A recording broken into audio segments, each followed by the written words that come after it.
네, 세 분의 간증 감사드립니다. 네, 제가 들으면서 제가 앞자리에서 가장 많이 은혜와 도전을 받지 않았나 그런 생각이 들었습니다. 너무나 감사드리고 하나님께 영광을 돌립니다.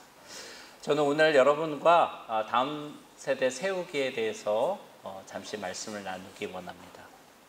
오늘 말씀은 신명기 3장 28절 말씀인데요. 우리 한 목소리로 한번 같이 읽어봤으면 좋겠습니다. 시작. 너는 여호수아에게 명령하고 그를 담대하게 하며 그를 강하게 하라. 그는 이 백성을 거느리고 건너가서 내가 볼 땅을 그들이 기업으로 얻게 하리라 하셨느니라. 아멘. 네, 잘 아시는 말씀일 것 같습니다. 요단강 동편에서 벳볼 맞은편 골짜기에서 이제 모세에게 하나님이 말씀하신 것이죠. 사실은 여러분들 그 본문을 기억하시면은 무리바 사건 때문에 모세는 가나안 땅을 못 들어가게 됐는데 그래도 아쉬움이 남았던 것 같습니다. 그래서 마지막 순간에 이제 하나님께 하나님 저 여기 갈 수 없나요? 이렇게 마지막으로 이렇게 물어보는 장면이 나오죠. 근데 하나님께서는 enough, 됐다, 충분하다. 너는 여기까지야. 그리고 너가 이제 할 것은 여호수아를 명령하고 담대하게 하고 강하게 해라. 그러면 그가 이제 가나안 땅을 취하게 할 거야. 이게 하나님의 명령이셨죠. 그런 생각이 들었습니다. 제가 처음에 이제 98년에 종로 모임 오고 훈련받고 이럴 때 이제 선배 순장님들은 늘 이렇게 많이 말씀하셨던 것 같아요. 우리 시대에 주님이 다시 오시도록 이 지상명령에 우리 함께 합시다. 그래서 제가 이렇게 곰곰이 생각해 보면은 그때 선배님들은 정말로 이 시대에 주님이 오실 것을 거의 확신하셨던 것 같아요. 그래서 정말 앞만 보고 달려가시지 않았나? 그런 생각이 이 메시지를 준비하면서 생각이 들었습니다. 그러면서 많은 희생들이 있었겠죠. 아마도 가정이 많이 희생됐지 않았을까? 그런 생각도 해봤습니다. 우리 자녀들 아픔도 있었고 물론 그런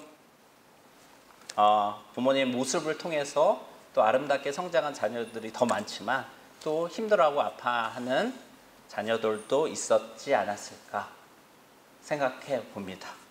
그러면서 우리는 이제 어떻게 해야 될까? 그런 생각이 많이 들었고 저도 이제 제가 생각해 볼 때 한 1.5세대 되는 것 같아요. 98년에 왔으니까. 이제 바톤을 받았는데 이제 저도 이 바톤을 잘 다음 세대, 젊은 세대에 넘겨주는 것이 하나님이 저에게 원하시고 기뻐하시는 것이 아닐까 그런 생각이 들었습니다.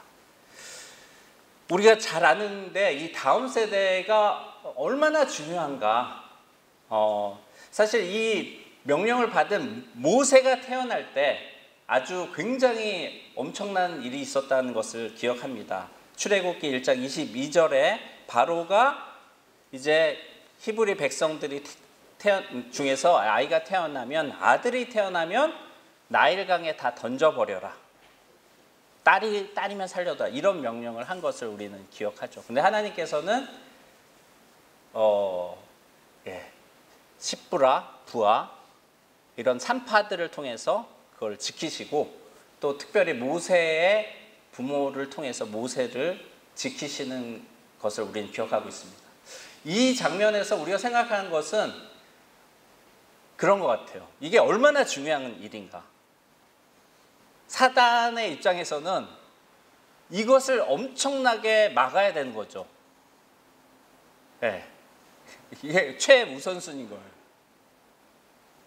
그리고 우리도 기억하죠. 예수님이 오실 때도 헤롯 왕은 동방박사를 통해서 예수님 그것을 잘 해가지고 제거하려고 했는데 그것이 잘 안 되니까 사내 아이들, 2세 이하의 사내 아이들 다 죽여라, 이런 명령을 내렸죠. 아마 잘 모르지만 희생이 있었을 것 같습니다. 근데 하나님께서 이제 예수님 보호하시죠. 부모님을 통해서. 자, 이것은 물론 하나님의 구원 역사에서 너무나 중요한 것이기 때문에 하나님께서 그렇게 하셨다라고 우리가 그냥 생각하고 넘어갈 수도 있겠지만, 지금 우리에게도 동일한 그런 사명이 있지 않나 생각해 봅니다. 예수 그리스도님과 다시 오실 길을 우리가 준비하는 그 일에 부르심을 받았는데요, 땅끝까지 이르러 복음이 증거될 때, 그리고 우리가 제자 삼을 때 주님이 다시 오기 때문에 이 일이 굉장히 중요한 일이죠. 반대로 하면은 사단은 그 일이 얼마나 중요한 것을 알기 때문에 고사작전에 아주 강력하게 돌입하지 않았나 한번 생각이 됩니다. 저희 아들이 CCC 협동간사로 지금 1년 사역하고 있는데요. 많이 들어보셨지만 캠퍼스는 이미 미전도 종족이 됐죠. 3% 미만으로 그리스도 비율이 떨어졌다고 합니다. 최근에 저희 아들이 그러더라고요. 이거 확신을 갖고 일을 했는데 자기 믿음이 흔들린다고 저한테 가정예배를 드리는데, 그래서 왜 흔들리니? 그러니까 자기가 그렇게 쏟아부은데 그 대상자들이 그 학생들이죠. CCC 학생들이 변화가 될 것 같지가 않다. 내가 이거를 계속 할 수 있을지 잘 모르겠다. 그런 고백을 하더라고요. 그래서 같이 기도하자. 최근에는 좀 어떻니? 그러니까 조금 회복하고 있어요. 이렇게 얘기를 하더라고요. 이 일이 굉장히 중요하다. 다시 한번 말씀드리고 싶습니다. 자, 여호수아를 생각해 볼 때는 이제 모세는 여호수아를 다음 세대를 잘 준비했잖아요. 근데 여호수아를 생각해 볼 때 우리가 이제 사상이 이렇게 넘어가는 대목에서 여호수아는 자기 역할을 잘 못한 건가? 제가 한때 그런 생각을 해봤던 것 같아요. 다른 사람 한 명 리더를 잘 세워놨어야지 왜 그걸 잘 못해가지고 이스라엘이 이렇게 아주 고생하게 했는가? 근데 이제 천천히 살펴볼 때 여호수아는 자기 역할을 그래도 했다, 충실하게. 그런 생각을 해보게 됐습니다. 왜냐면 성경에 보면은 여호수아에게 너 누구를 지명해서 너 대신 세워라, 이런 말씀은 안 나오더라고요. 다만 여호수아 24장 15절에서 이제 여호수아가 유언과도 같은 말씀을 하죠. 그 이스라엘 히브리 민족들에게 너희가 섬길 자를 오늘 택하라. 오직 나와 내 집은 여호와를 섬기겠다. 이렇게 고백을 하죠. 그리고 여호수아 24장 31절에 보면 여호수아 뒤에 생존한 장로들, 곧 여호와께서 이스라엘을 위하여 행하신 모든 일을 아는 자들이 사는 날 동안 여호와를 섬겼다라고 성경은 우리에게 말씀해 주고 계십니다. 그래서 제가 볼 때는 여호수아가 그래도 자기 역할은 충실하게 하지 않았나. 그런데 무엇이 문제였을까요? 사사기 2장 10절, 여러분이 아시는 것처럼 다른 세대가 일어났는데 그들이 여호와를 알지 못했고 여호와께서 이스라엘을 위하여 행하신 일도 알지 못했다라고 성경은 우리에게 말씀하고 계시죠. 무슨 일이 있었던 것일까? 우리가 아는 것처럼 신명기 6장 4절 이하 쉐마의 말씀을 기억할 것입니다. 이스라엘 민족에게 하나님이 주신 명령이 있는데 그것은 바로 다음 세대에 대한 것이었죠. 그들에게 말씀을 그들의 마음에 새겨라. 자녀에게 부지런히 가르쳐라. 강론하라. 내 집 문설주와 바깥문에 그것을 기록해서 항상 보게 해라. 제가 이제 그 교회에서는 교사를 하고 있는데요. 오랫동안. 제가 이제 기억나는 게 한 가지 있어요. 교사 세미나 뭐 이런 거 강습회 이런 걸 하잖아요. 그 강사가 누군지는 전 기억을 못 해요. 근데 그분이 하신 말씀은 지금까지도 제가 기억을 하고 있습니다. 그게 뭐냐면은 영국이 20세기 선교를 주도하지 않았습니까? 토마스 선교사를 비롯해서 우리 대동강에서 순교하신, 그렇죠? 많은 허드슨 테일러나 윌리엄 캐리, 엄청난 선교를 주도했죠. 근데 그때 영국 교회가 결정한 게 하나 있었다고 합니다. 그게 뭐냐면은 썬데이 스쿨, 주일학교를 만드는 것이었습니다. 주일학교를 만드는 것이 잘못된 것이 아니죠. 중요한 건데 문제는 뭐였냐면 주일학교를 만들고 아이들의 신앙교육을 거기에 맡기고 가정에서의 신앙교육을 소홀히 하고 등한히 했다는 거예요. 그리고 세계 선교를 향해 나아갔다. 그 결과 지금 어떻습니까? 영국 교회가 어떻습니까? 50년 후에 우리 한국 교회의 모습이 어찌 될까? 혹시나 그런 영국 교회의 모습을 답습하지는 않을까? 그런 생각을 해보게 되죠. 그러면서 동시에 말씀하신 게 유대인들이었어요. 유대인들은 철저하게 가정에서 신앙교육을 하죠. 식탁교육, 그리고 늘 말씀으로 해서 정말 유대인들을 통해서 엄청난 노벨상 뭐 그런 게 나왔잖아요. 그래서 막 교육에 규감이 됐는데 그들이 놓친 게 무엇이냐? 그들은 지상명령을 놓쳤다. 물론 예수님을 안 믿기 때문에 그렇지 못하지만 주님께서는 아브라함을 택하실 때 유대인들만을 택하는 게 아니라 그들을 통해서 이방인을 구원하려고 했는데 그들은 그것을 놓치고 간과했다는 거죠. 그러면은 지금 필요한 것이 무엇인가? 그 두 가지를 함께 해야 된다는 것입니다. 우리에게 맡겨진 일터 선교를 통한 세계와 민족 복음화, 지상명령에 우리는 순종할 뿐만 아니라 가정에서 우리의 자녀들, 또 더 넓게는 우리 영적 자녀들을 말씀과 기도로 잘 양육해서 그것들을 할 수 있도록 하는 것이 우리에게 주어진 책임이 아닐까 생각해 봅니다. 자, 그래서 어떻게 할 것인가? 세 가지를 생각해 봤습니다. 첫 번째는 기도하는 것입니다. 누가복음 10장 2절에 주님께서 제자들에게 말씀하셨죠. 추수할 주인에게 청하여 추수할 일꾼을 보내어 주소서. 이것은 주님의 뜻이기 때문에 우리가 아는 것처럼 뜻대로 구하면은 반드시 들어주십니다. 특별히 이 추수할 일꾼들, 우리 다음 세대, 젊은 세대를 놓고 이미 하고 계시겠지만 함께 더 힘을 모아서 우리가 기도하기를 원합니다. 두 번째는 사도행전 11장 25절 26절에 바나바가 안디옥 교회에서 사역을 하다가 손이 부족하니까 그가 청구했던 사울을 다소에 가서 찾아서 데리고 와서 둘이서 1년간 그 교회에서 가르쳤을 때 그들이 비로소 안디옥 교회에서 그리스도인이 되었다라는 것을 우리는 기억하고 있습니다. 여기서 해야 될 것은 우리는 동일합니다. 그런 한 사람을 우리가 찾아야겠죠. 저와 여러분, 여기 계신 분들이 주님께 기도하면서 주님, 그 한 사람이 누굽니까? 좀 만나게 해주십시오. 그래서 그 사람을 만나서 모임으로 우리가 초대를 해야겠죠. 그리고 모임에서 말씀과 기도로 잘 양육해서 그들이 또 그 일을 하게 하는 것이 우리가 해야 될 것이라고 믿습니다. 마지막 세 번째는요, 고린도전서 9장 22절의 바울의 고백인데, 바울이 자기는 여러 사람에게 여러 모습이 됐다.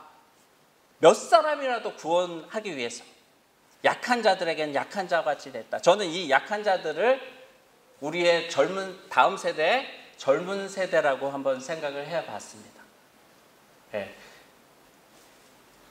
젊은 분들하고 소통이 잘 되시나요? 어떠십니까? 네, 그렇죠. 힘드시죠? 그래서 우리는 아내에 대해서 우리가 잘 알아야 되잖아요.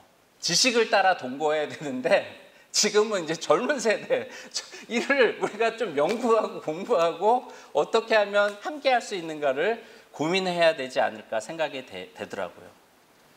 제가 한번 나눴던 것 같은데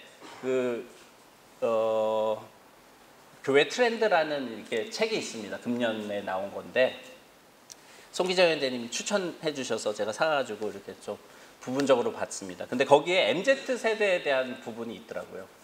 근데 MZ 세대들이 이미 여러분 아실 분도 계실 거예요.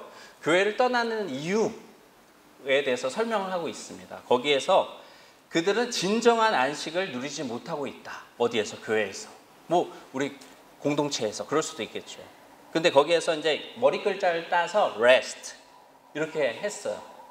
뭐냐면은 첫 번째는 관계, relationship, 혼밥, 뭐 혼자 이렇게 하는 걸 많이 혼자 여행도 하고 혼자 하는 걸 많이 좋아한다고 하죠. 이 관계에 어려움들이 있는 거예요. 그리고 그들은 이모셔널, 정서적인 그런 충족을 받지 못하고 있다는 것이죠. 세 번째, 제일 중요한 spiritual, 영적인 문제에 대한 해결책을 제시받지 못하고 있는 거예요. 마지막으로 변화를 보기 원하는데 트랜스포메이션, 변화를 볼 수 없는 거예요. 왜? 우리 부모님 세대나 그 기성세대가 예수님 막 열심히 믿고 뭐 새벽 기도하고 11조하고 막 하는데 삶은 아닌 거죠. 삶은 아닌 거예요. 그래서 해결책이 뭐 여러 개 하나님 성령님께서 해주시겠지만 그 관계의 문제는 togetherness, 우리가 함께 하는 것이 필요하다. 마음을 열고 들어주고 그런 격려하고 위로하고 이런 것이 필요할 것 같고, 정서적인 거는 여기 오면 안전해. 우리는 너를 보호해 줄 거고 격려할 거야. 이런 것들을 줘야 될 필요가 있을 것 같고요. 그리고 일상의 영성이 필요할 것 같습니다. 우리의 삶을 통해서. 최근에 직장에서 한 형제님을 이렇게 지속적으로 만나서 돕고 이제 최근에 양재 모임에 이제 이렇게 연결이 됐는데요. 고등학생하고 초등학생, 아직 늦둥이라서 어린 친구가 있는데 어떻게 자기가 아빠로서 이렇게 지도하고 인도해 줄지 모르겠다. 고민을 얘기하더라고요. 그래서 주님과 먼저 친해져야 된다.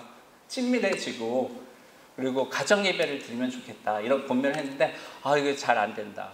그래, 그러면은 방법이 있는데 BBB 모임에 나와라.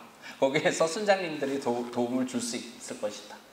그래서 이제 모임에 나오기 시작했습니다. 잘 성장하기를 원하죠. 마지막으로 우리 변화. 사실은 이 변화의 핵심은 뭐냐면은 제가 생각할 때는 그런 겁니다. 여기에 나왔을 때 우리에게 감추는 것이 없어야 되지 않을까 생각해 봅니다. 여기서 무엇이든지 나눌 수 있고요. 아픔과 기쁨을, 그리고 같이 아파하고 기뻐하고 기도해 줄 수 있고, 그런 공동체가 되기를 소망해 봅니다.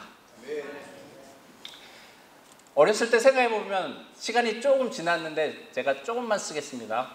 어렸을 때 생각해 보면 부모님이 새벽 기도 딱 오시고 저는 이렇게 자고 있는데 때로는 눈 뜨고 있었거든요. 근데 아버지가 늘 저의 머리에 손을 얹고 기도를 해주셨어요. 근데 뭔가 되게 평안하고 그런 기억들이 있습니다. 그래서 저도 저희 아이들한테 초등학교, 중학교까지는 했던 것 같은데 그렇게 했던 기억이 납니다. 제가 간증했지만 중학교 때 어머님이 부르시더니 사형리를 읽어주셨어요. 그래서 저는 왜 이러시지? 어머니가 나를 못 믿나 이랬지만 어머니가 하시니까 영접기도 다시 하고 3개월 후에 또 성령 충만한 생활의 비결을 발견했었어요. 그것도 읽어주시고 그래서 영혼의 호흡을 하는 거구나 이렇게 배우게 됐죠. 저도 그래서 저희 아이들 초등학교 때 사양리를 읽어줬던 것 같고요. 그 다음에 중학교 때는 전폭으로 복음을 전했던 것 같습니다. 그래서 구원의 확신을 계속 점검을 했었던 거죠. 가정 예배를 어렸을 때 되는데 전 너무 싫어했던 것 같아요. 막 비비 꼬고 막 해야 되나 막 이러고. 사실 한 가지 말씀드리면 제가 목소리가 좀 크거든요. 근데 그 이유가 뭐냐면 제가 곰곰이 생각해 본데 저희 아버지 목소리가 엄청 크셨어요. 그래서 찬송가를 엄청 쩌렁쩌렁하게 하는데 어린 마음에 제가 아버지를 이겨보고 싶었죠. 그래가지고 정말 죽을 힘을 다해서 막 그거를 이기려고 했는데 결국 이렇게 힘이 쭉 해가지고 안 되는 거죠. 근데 그런 트레이닝 덕분에 제 목소리가 이렇게 커졌던 것 같아요. 이것도 은혜죠. 근데 저는 그렇게 예배를 막 싫어하고 그랬는데 저희 아이들은 예배를 기뻐하더라고요. 한 번은 교회 저희 이제 매일 주일날 예배 끝나면 아버지 집에 가서 예배를 드리고 저희 집에 갔는데 그날 무슨 일이 있어서 그냥 가려고 했어요. 근데 저희 딸이 어렸을 때인데 예배 하고 막 우는 거야. 그래가지고 저희가 할 수 없이 가서 예배를 드리고 갔었어요. 은혜죠, 은혜. 네, 제가 말씀드리고 싶은 것은 우리 가정에서 그것들이 시작돼야 된다. 네, 힘들고 어려울 수 있지만 그리고 좀 더 확장되면 우리 교회에서. 저는 지금도 교사로 섬기고 있는데 그 처음에는 저도 막 청년부나 이렇게 맡고 싶었어요. 그래야지 일터 선교를 도전하고 막 이렇게 하니까. 근데 하나님이 그걸 안 맡겨. 주일학교 애들만 막 하는 거야. 그래서 왜 애들만 이렇게 섬기게 하실까? 근데 그 마음이 필요했던 것 같습니다. 그런데 하나님이 저에게 자폐 아이를 한 명 보여주셨어요. 교회 예배를 방해하고 이런. 그래서 제가 그 아이를 전적으로 섬기려는 마음을 주셨고 지금 고등학교 2학년이 됐는데 제가 지금까지도 담당을 하고 있거든요. 근데 그 아이를 통해서 하나님이 많은 것을 저에게 알려주시더라고요. 하나님의 그 계획이 다 있으신 거죠. 그리고 2018년부터 20년까지 제가 이제 청년 부장을 하게 됐는데 그때 많은 또 은혜를 주셨던 것 같아요. 몽골 선교도 같이 가고 이번 올해 또 2차로 가거든요. 그리고 그 아이들을 지금까지 제가 이제 이렇게 같이 돌보고 양육할 수 있게 그래서 모임으로 인도하고 왜냐하면 그들이 성장해서 이제 직장을 갖고 이렇게 하니까 그런 하나님이 은혜를 주시더라고요. 제가 이제 직장 5년 남았습니다. 저의 꿈은 물론 동역자가 지금 있지만 또 젊은 세대를 세우고 은퇴하는 게 제 꿈인데 기도를 했어요. 하나님 좀 보여주세요. 그랬더니 30대는 20대는 좀 힘들어. 지금 이렇게 굉장히 저도 힘든데 40대에 한 3분을 보여주시더라고요. 그래서 그들을 지속적으로 점심때 만나고 이렇게 하다 보니까 한 분은 역삼년 모임에 연결이 되고 또 한 분은 아까 말씀드린 양재 모임에 연결되고 또 한 친구는 아이가 넷이에요. 아직 작년에 막내가 태어나서 어려. 그래서 지금 괜찮다. 천천히 하면 된다. 네, 그렇게 하고 있습니다. 네, 메시지를 마치려고 합니다. 다음 세대, 젊은 세대 우리 세우는데 우리가 한번 힘을 모았으면 좋겠습니다. 네, 제가 기도하고 마치도록 하겠습니다. 사랑해 주님.